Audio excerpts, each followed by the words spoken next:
So రారండో వేడుక చూద్దాం.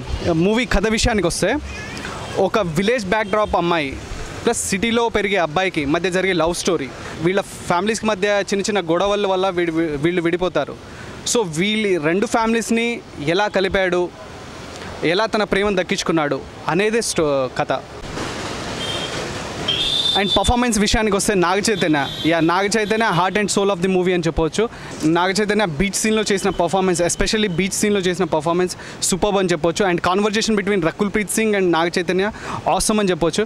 And Rakul మనం ఎప్పుడు గ్లామరస్ రోల్స్లోనే చూస్తున్నాం. ఫస్ట్ టైం ట్రెడిషనల్ ఒక విలేజ్ క్యారెక్టర్ గర్ల్ ప్లే చేసింది, చాలా బాగా పర్ఫామ్ చేసింది. అక్కడక్కడ కొంచెం లెంతీగా అనిపించినా ఓకే, ఇట్స్ గుడ్, ఫైన్.